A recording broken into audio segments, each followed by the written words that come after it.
Hello दोस्तों, welcome back to channel. Guys हम लोग पढ़ रहे थे केमिकल काइनेटिक्स और पिछले वीडियो तक हमने कंप्लीट किया था integrated rate law for the first order reaction, ठीक है, and half life of first order reaction. तो गाइज आज उसी फर्स्ट ऑर्डर रिएक्शन का हम लोग गैस फेज रिएक्शन के लिए भी एक डेरिवेशन है, छोटा सा डेरिवेशन, वो पढ़ लेते हैं, ठीक है। उसके बाद फिर zero order reaction, pseudo first order reaction, this sort of things आज हम लोग कंप्लीट करेंगे, ठीक है। तो आज का पहला टॉपिक हमारा है दोस्तों, that is integrated rate law for the gas phase F reaction, ठीक है। अब यहाँ पे बच्चों एक गैस फेज रिएक्शन कंसिडर कर लेते हैं। गैस फेज रिएक्शन कौन सा होगा? यस, कंसिडर करो कि this A is a gas,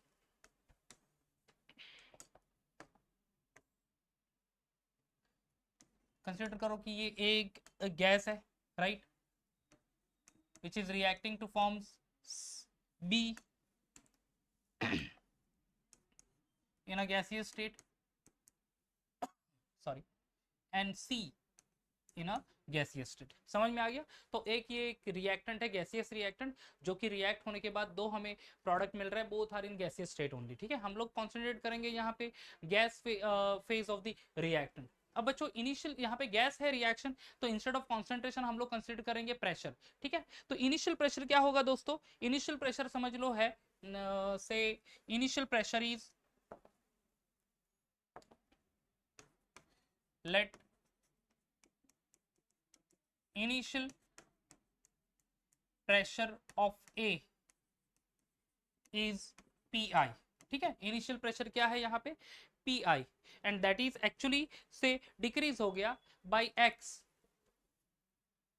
which is decreases by X after T time, ठीक है। एक सर्टेन टाइम के बाद जो इनिशियल प्रेशर PI है वो डिक्रीज हो गया into PX, sorry into X only, बराबर है। तो A है, the PI is the initial pressure of A। जैसे ही बी एंड सी फॉर्म हो गए तो ये कुछ एक्स मोल्स और एक्स मोल्स कह सकते हैं कि, या फिर x will be the pressure of P B and P C, ठीक है। That is pressure of B and pressure of C. तो यहाँ पे बच्चों वट एवर ए का जो रिएक्टेंट है, आई मीन ए जो रिएक्टेंट है उसका प्रेशर जो बचा हुआ है, ठीक है, ये हम लोग लिखेंगे therefore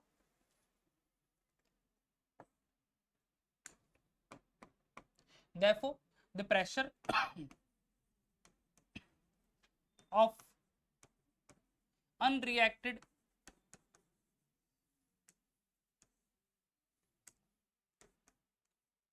A, that will be considered as PA is equal to PI minus X।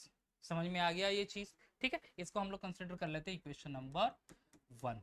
Okay, अब देखो हमने कंसिडर किया A is a gaseous reactant turns into B and C, product है ये दोनों, both are in gaseous state. Initial pressure of A is PI, जो कि pressure PI है, तो A कंज्यूम हो गया एंड कंज्यूम होके B एंड C फॉर्म हो गया, कुछ moles of B and C form हुआ है। So that's why we wrote over here के that initial pressure PI which decreases by X after T time और आफ्टर T टाइम ओनली। तो एक certain time के बाद, समझ लो T इज द टाइम, जिसको वो टाइम के बाद X फैक्टर से वो कम हो गया, तो ओवरऑल प्रेशर जो बचा हुआ है PA का after the reaction will be initial pressure minus x. Initial pressure is PI minus x, तो PI माइनस एक्स। समझ में आ गया? ठीक है। सिमिलरली हम लोग प्रेशर लिख सकते हैं बी का एंड सी का भी।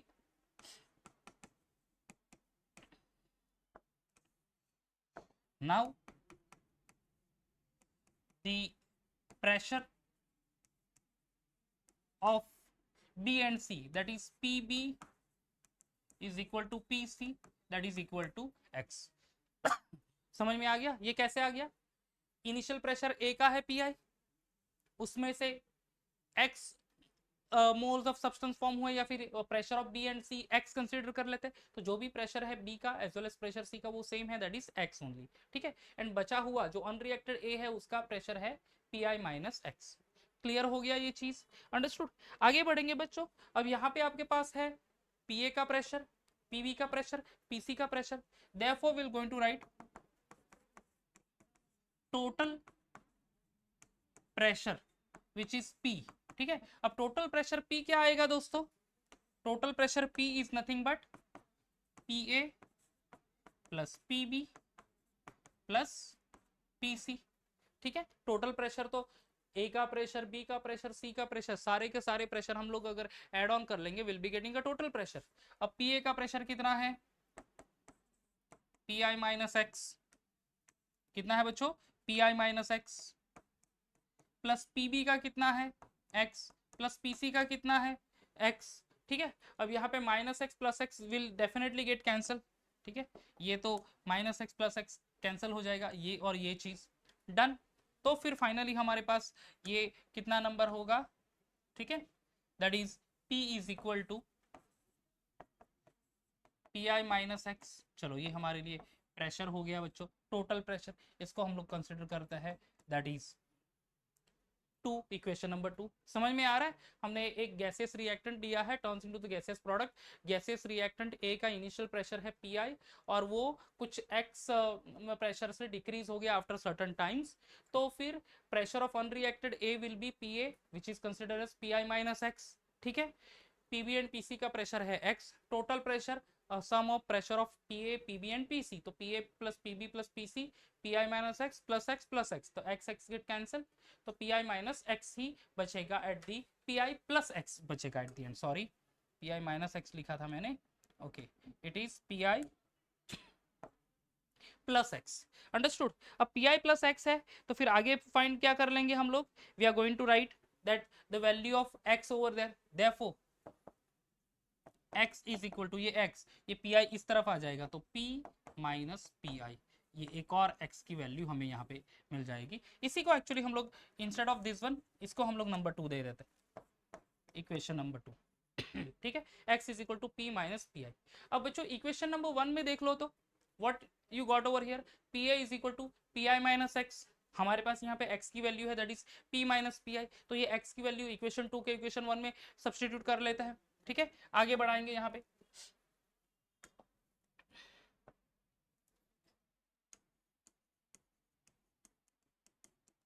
Substitute equation 2 in 1। Okay, equation 1 क्या है देख लो तो दोस्तों, P A is equal to P I minus X, P A is equal to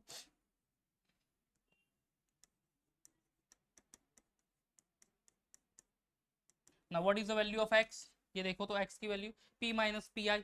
ठीक है, तो x is equal to P I minus, bracket में लिख लेता है p माइनस पी आई। अब ये बच्चों ये जस्ट माइनस साइन से मल्टीप्लाई कर लेते हैं, this is P I minus p plus P I, कैसे आ गया plus, minus into minus plus, तो प्लस पी आई। फाइनली यहाँ पे जो हमें मिला P A is equal to 2 pi minus P. चलो एक और चीज हमें यहाँ पे मिल गई, दिस इज से कंसिडर कर लेते हैं, this is our equation number 3। ठीक है, तो बच्चों यहीं पे मैं लिखता हूँ क्योंकि ज़्यादा प्लेस नहीं लेता इसमें। ओके, अब P A is equal to 2 pi minus P, this is initial pressure. अब हमारा बच्चों इंटीग्रेटेड रेट लॉ इक्वेशन क्या है, here K is equal to 2.303 upon t log to the base 10 of concentration of A naught upon concentration of AT, done. ये हमारा integrated rate law है। अब यहाँ पे कॉन्सेंट्रेशन ऑफ ए नॉट क्या express कर रहा है, इनिशियल कॉन्सेंट्रेशन ऑफ ए, या फिर reactant concentration of A T क्या एक्सप्रेस कर रहा है, the concentration of A which remains unreacted. अब बच्चों यहाँ पे हमें ये नोट करना पड़ेगा, thus will write concentration of A naught is equal to initial concentration. अब इनिशियल यहाँ पे इक्वेशन केमिकल रिएक्शन के लिए जो भी लिक्विड स्टेट में उसमें कॉन्सेंट्रेशन यूज करते हैं, यहाँ पे गैसियस रिएक्शन है तो प्रेशर, तो इनिशियल प्रेशर कौन सा है हमारा, that is P I, initial pressure is our P I, ये देख लो ये है P I, so here will write P I eight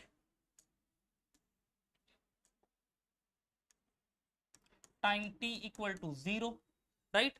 तो concentration of A will going to replace by Pi at time t equal to 0 and concentration of AT will be replaced by 2Pi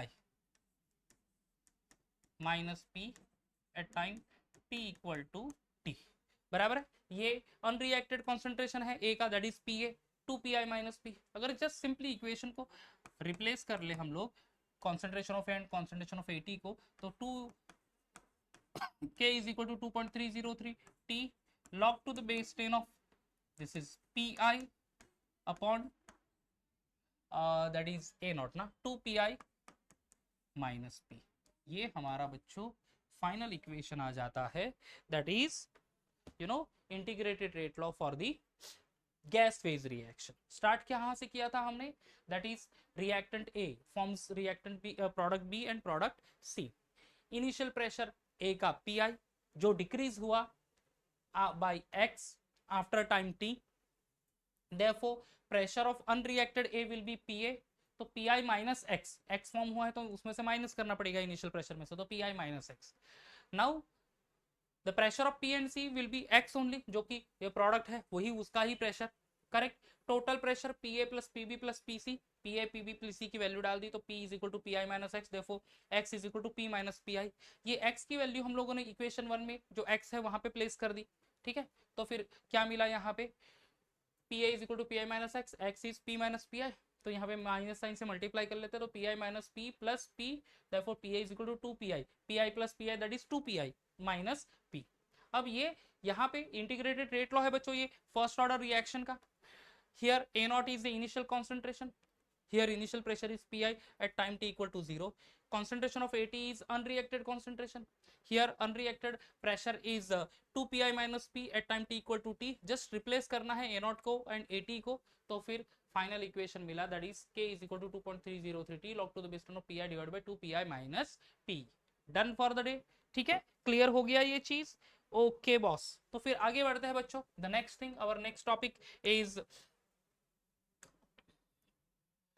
zero order reaction, ठीक है। क्या है हमारा दूसरा टॉपिक, that is zero order reaction. बच्चों zero order reaction यानी क्या, zero order reactions are those reaction जहां पे rate of reaction is independent of concentration of reactant, ठीक है। रेट ऑफ रिएक्शन ये रिएक्टेंट के कॉन्सेंट्रेशन के ऊपर डिपेंड ही नहीं होंगे, ऐसे रिएक्शन को हम लोग कहेंगे जीरो ऑर्डर रिएक्शन, ठीक है। देखो तो डेफिनेशन क्या है जीरो ऑर्डर रिएक्शन की, the rate of zero order reaction is independent of the reactant concentration, ठीक है। Rate of reaction is independent of the reactant concentration. अब बच्चों ऐसे कैसे पॉसिबल होगा, आप भी शायद सोचेंगे कि हाउ इट इज पॉसिबल कि कोई रिएक्शन का स्पीड जो है यानी रेट जो है वो रिएक्टेंट के कॉन्सेंट्रेशन के ऊपर डिपेंड नहीं होगा, ठीक है। सी कुछ एग्जाम्पल लिखे हैं बच्चों, जैसे कि 2NH3 in a gaseous state forms N2 and hydrogen gas.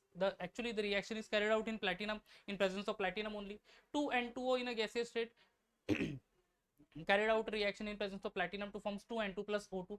अब बच्चों समझ लो कि मैंने अमोनिया लिया है, ठीक है, क्यों रिएक्टेंट के कॉन्सेंट्रेशन के ऊपर डिपेंड नहीं होता वो देख लेते हैं। अब समझ लो कि आई एम हैविंग से एक सिंपल सा एक चेंबर में गैस चेंबर बना लेता हूँ, ठीक है, एक डायग्राम जो समझने के लिए। अब ये जो बच्चों इसमें ये व्हाइट कलर की लाइन है, ये कंसिडर करो कि दिस, और येलो कलर की लाइन है, दिस इज प्लेटिनम, ठीक है। ये क्या है, प्लेटिनम वायर, हाँ प्लेटिनम वायर, फिर इलेक्ट्रिकल कॉन्टैक्ट यहाँ पे ऐसे इलेक्ट्रिकली कॉन्टैक्ट को अटैच्ड है, राइट, सेंटर में प्लेटिनम वायर, और यहाँ पे डेफिनेटली रहेगा दैट इज N2O ले लेते हैं, या N2O, राइट, ओके। अब होगा क्या बच्चों, 1 मोल ऑफ N2O है, समझ लो 1 मोल ऑफ N2O में कितने पार्टिकल्स है, टोटल कितने पार्टिकल रहता है, 6.022 इंटू 10⁻23 पार्टिकल्स और 23 मॉलिक्यूल्स ऑफ N2O, ठीक है। सॉरी, अब यहाँ पे क्या होगा बच्चों, out of this number of moles very few particle, कुछ 4-5 मॉलिक्यूल समझो सेटल हुए प्लेटिनम पे, एक स्पेसिफिक टेम्परेचर के बाद वो उसका डिकम्पोजिशन हो गया, ठीक है, प्लेटिनम के सरफेस पे, and then nitrogen gas and oxygen gas form हो गया। अब बच्चों जितने करोड़ों मॉलिक्यूल है उसमें से कुछ मॉलिक्यूल उस प्लेटिनम वायर पे सेटल हुए, डिकम्पोज हुए to forms nitrogen gas and oxygen gas. Same the case आप कह सकते हैं with the for decomposition of ammonia to forms nitrogen and hydrogen gas. अब ऐसे रिएक्शन में क्या होगा बच्चों कि कुछ पार्टिकल्स डिकम्पोज होकर maximum molecule will remain as it is. इसी को कहते हैं कि यहाँ पे रिएक्शन की जो स्पीड है उसके ऊपर आई मीन टू से उसमें कॉन्सेंट्रेशन रिएक्टेंट का वो बिल्कुल अफेक्ट नहीं करता, और वैसे रिएक्शन को हम लोग कहेंगे बच्चों जीरो ऑर्डर रिएक्शन, समझ में आ गया। तो कुछ ही मॉलिक्यूल, बहुत ज्यादा मॉलिक्यूल है, उसमें से कुछ मॉलिक्यूल डिकम्पोज हो गए, इसीलिए वो सेट जो है रिएक्शन की जो स्पीड है वो सेट नहीं करता, and that is why those reactions are called to be independent of the reactant concentration। समझ में आ गया दोस्तों, क्लियर हो गया ये चीज। चलो ये डायग्राम को हटा देता हूँ, इसका कुछ काम नहीं है, जस्ट हमारे अंडरस्टैंडिंग के लिए मैंने ड्रॉ किया था। ओके, तो गाइस यहाँ पे जैसे फर्स्ट ऑर्डर रिएक्शन के लिए हमने पढ़ा था, यहाँ पे ये भी पढ़ना है हमें, that is integrated rate law for the zero order reaction. उसके लिए हम लोग एक zero order reaction, zero order कोई भी एक ले लेंगे। चलो विल स्टार्ट विथ से ए, जो कि प्रोडक्ट फॉर्म कर रहा है, ठीक है, A forms product P. Okay, चलो अब यहाँ पे बच्चों हमें डिफरेंशियल रेट लॉ लिखना for the zero order reaction. So here the differential rate law will B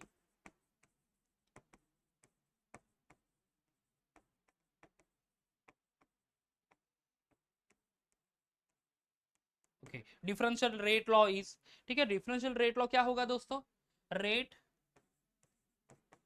is equal to minus d into concentration of A divided by dt, that is equal to K into concentration of A raised to power 0। अब ये देखो, ये differential rate law है, minus D into concentration of A divided by D t is equal to K into concentration of A, K into concentration of zero है, चलो K into concentration of A raise to power zero, raise to power zero है मतलब that is zero order reaction which is equal to हम लोग K. ये हमारा differential rate law है, consider कर लेते हैं ये इक्वेशन नंबर 1। ठीक है, अब इसी इक्वेशन को हमें बच्चों रीअरेंज करना है। On rearranging the equation,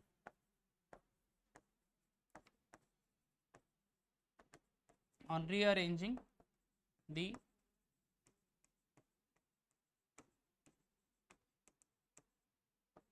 above equation, ठीक है, ऊपर वाली इक्वेशन को रीअरेंज करेंगे, रीअरेंज करेंगे तो देखते हैं कैसे लिखते हैं। Here d into concentration of A is equal to minus k into concentrate into dt। अब ये देख लो बच्चों, अब यहाँ पे इक्वेशन क्या है, rate is equal to minus D into concentration of A divided by D T, that is equal to K into concentration of power zero, K into concentration of raise to zero है, तो here concentration of A we have to omit, so that is equal to K only हो जाएगा। अब यहाँ पे क्या किया, के और ये डी टू को एक्सचेंज कर दिया, पोजीशन क्रॉस मल्टीप्लाई कर लिया, और ये नेगेटिव साइन को हमने राइट साइड ले लिया है, तो इस तरह से रीअरेंज किया। तो d into concentration of A that is equal to minus K into d t, ये इक्वेशन हो जाएगा, देख लो यहाँ देखो, d into concentration of A is equal to minus K into d. अब बच्चों इस इक्वेशन को हमें क्या करना है, we are going to integrate this equation, ठीक है, on integrating the above equation,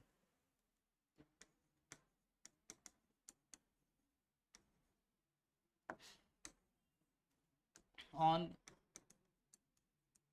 integrating the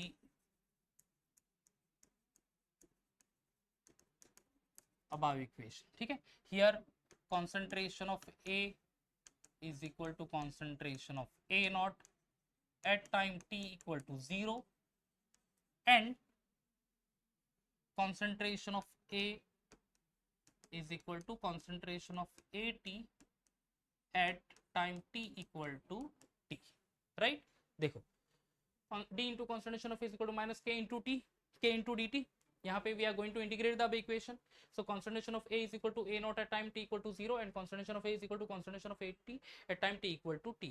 तो एक initial concentration A naught and the unreacted concentration AT, ये तो हमने ऑलरेडी बच्चों लिखा है, कहाँ पे लिखा है, already we wrote for for that integrated rate equation of first order reaction।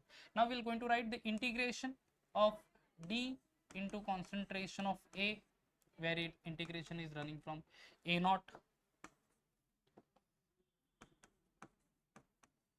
to AT, that is equal to, अब ये k जो है बच्चों ये तो कांस्टेंट है, तो उसका इंटीग्रेशन नहीं हो सकता, माइनस साइन का भी नहीं हो सकता, तो माइनस के बाहर निकाल लेता हूं मैं, integration of dt which running from 0 to t only. अब इसी इक्वेशन को हम लोग और अदर वे से लिख सकते हैं, और that is concentration of, एक minute, concentration of AT minus concentration of A naught, ठीक है, concentration of AT minus concentration of A naught is equal to minus K into T, where integration of DIC is equal to X, तो integration of DT is equal to T होगा वो.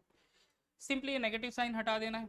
So I will write concentration of A naught minus concentration of AT is equal to KT, या फिर और K is equal to concentration of A naught minus concentration of AT divided by T. अब ये जो बच्चों equation है, this equation is actually called to be the integrated rate equation for zero order reaction. Integrated rate equation for first order reaction लिखा था, K is equal to concentration of A naught minus concentration of AT divided by T, where A naught is the initial concentration, concentration of AT is the unreacted concentration, K is the rate constant and T is the time. तो बच्चों ये हमारे लिए हो जाएगा integrated rate equation for the zero order reaction. समझ में आ गया? क्लियर हो गया ये चीज?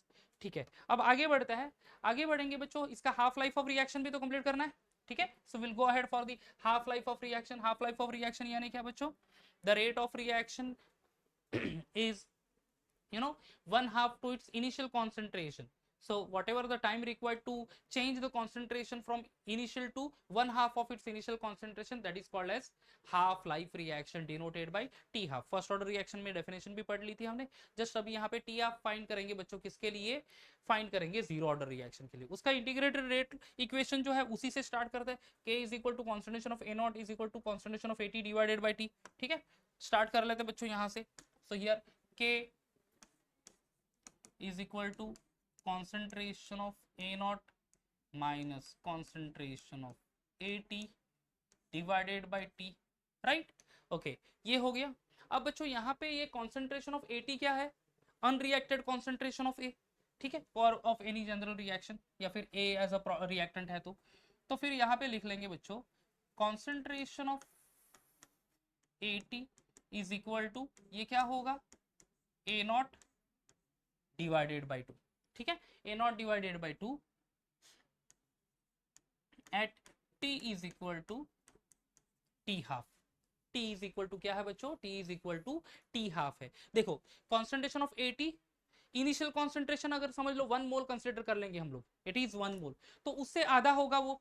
ठीक है, इनिशियल कॉन्सेंट्रेशन इज 1 मोल, तो 1 मोल से हाफ होगा. तो इसीलिए बच्चों हमने आफ्टर हाफ टाइम यानी T half, initial concentration A not है, तो A नॉट से आधा कितना होगा? A not divided by 2. तो ये हो गया अनरिएक्टेड कॉन्सेंट्रेशन. यहाँ पे बच्चों हम लोग सिंपली ये concentration of AT is replace by A naught by 2 and T is going to replace, that is okay 2 लिख दिया है मैंने, आई एम सॉरी, ये 2 नहीं है एक्चुअली, ये T है. ठीक है, ये इक्वेशन में देख लो, दैट इज T. ओके, तो वो 2 बाय मिस्टेक लिख दिया था. सो ये T को रिप्लेस करेंगे T हाफ से. अब यहाँ पे देखो बच्चों, K इज इक्वल टू ये concentration of A naught minus AT को क्या रिप्लेस करेंगे? A naught by 2. Concentration of A naught by 2 whole divided by T. T is going to replace by T half. T replace by T half. Done, clear हो गया ये. अब क्या करना है बच्चों? अब देखो, अब यहाँ पे बहुत इंटरेस्टिंग है ये चीज समझना. ये इनिशियल मोल कंसीडर करता है 1 मोल. ठीक है, यहाँ पे देख लो, इनिशियल मोल ये इज 1 मोल, यानी ये वैल्यू हो गया कॉन्सेंट्रेशन ऑफ A नॉट का. अब उससे A नॉट बाई 2 यानी उससे हाफ 50%. अब 1 का 50% कितना है? 1 माइनस 50% यानी 1 बाई 2. अगर 1 में से 1 बाई 2 निकाल दो तो कितना बचेगा? 1 by 2, that is half only. तो ये 1 मोल है या फिर 100% है.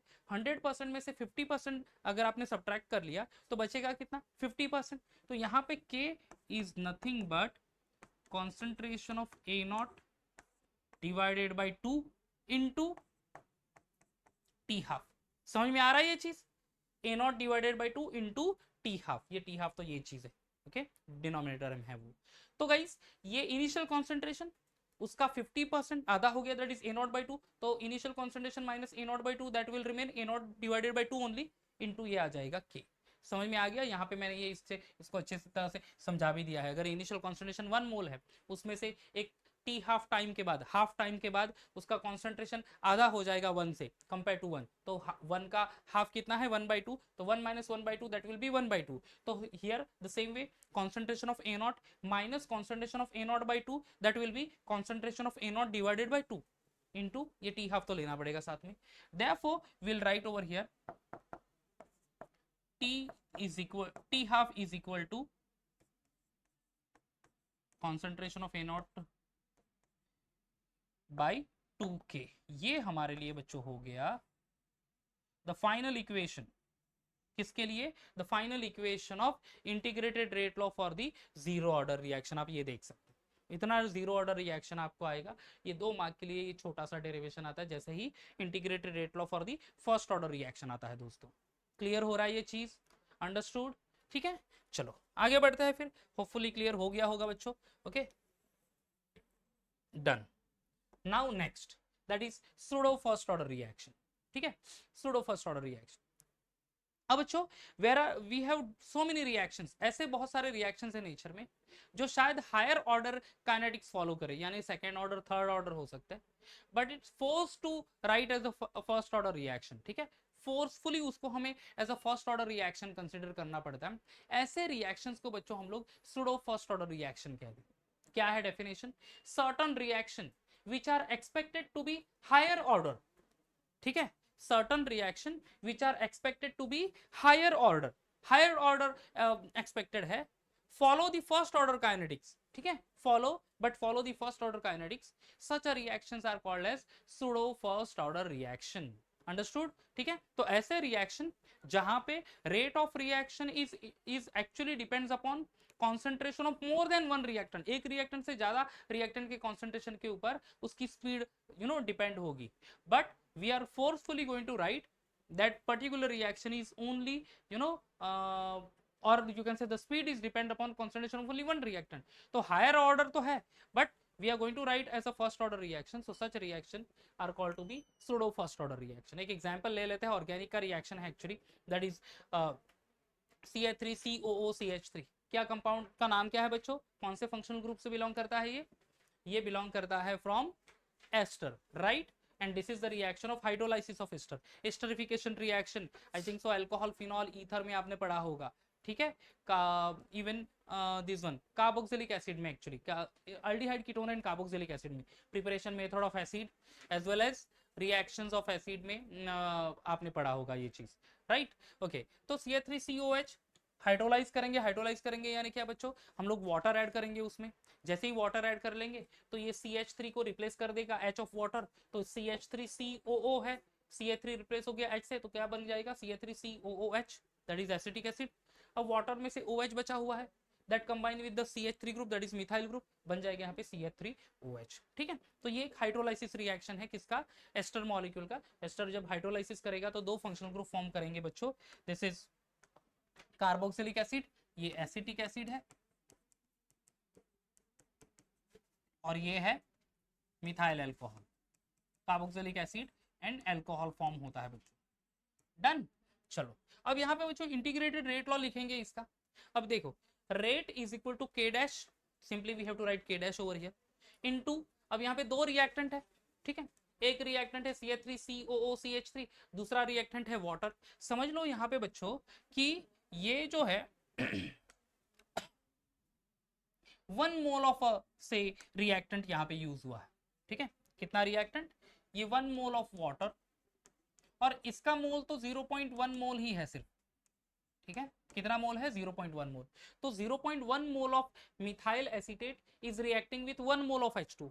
अब वाटर का कॉन्सेंट्रेशन बहुत ज्यादा है यहाँ पे कंपेयर टू दिस वन. ये मिथाइल एसीटेट यानी एस्टर मॉलिक्यूल को हाइड्रोलाइज करने के लिए तो 0.1 मोल का ही वाटर लगेगा, क्योंकि उसका कॉन्सेंट्रेशन ऑलरेडी 0.1 मोल है. ठीक है, मिथाइल एसीटेट का कॉन्सेंट्रेशन कितना है? 0.1 मोल. वाटर का यहाँ पे कॉन्सेंट्रेशन कितना है? 1 मोल. एक्चुअली लगने वाला कितना कॉन्सेंट्रेशन है वाटर का? 0.1 mole with respect to CH3COOCH3, right? तो बच्चों यहाँ पे देख लो, ये 0.1 मोल, दिस इज 1 मोल. तो एक का कॉन्सेंट्रेशन बहुत ज्यादा, एक का कॉन्सेंट्रेशन कम. तो डेफिनेटली जो कम कॉन्सेंट्रेशन है वो हायर कॉन्सेंट्रेशन का फ्यू मोल्स कुछ लेगा जो रिक्वायरमेंट हो गई. Formation of acetic acid and CH3COH, यहाँ पे भी एसिटिक एसिड फॉर्म होगा 0.1 मोल, और ये भी 0.1 मोल. होपफुली ये समझ में आ रहा होगा बच्चों। समझ लो, लेसर कॉन्सेंट्रेटेड सब्सटेंस और उसमें वाटर ऐड कर दिया इन अ लार्ज एक्सटेंट, यही डिकम्पोज होने वाला है हाइड्रोलाइज होके, तो फिर अल्कोहल एंड जो एसिड फॉर्म हुआ वो भी 0.1 मोल 0.1 मोल। अब यहाँ पे एक्चुअल में है rate is equal to K into concentration of acidic acid into concentration of water. Actually rate law कह रहा है कि rate of reaction is depend upon the concentration of acid methyl acetate as well as concentration of water.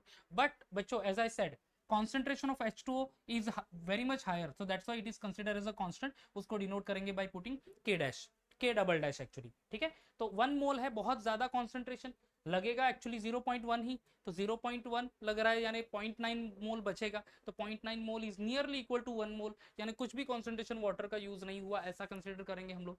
So equation कैसे लिखेंगे, if we are going to consider concentration of H2 as a constant which is denoted by K double dash, तो यहाँ पे H2O को replace करेंगे K double dash से, तो rate is equal to K dash into concentration of CH3 into K double dash.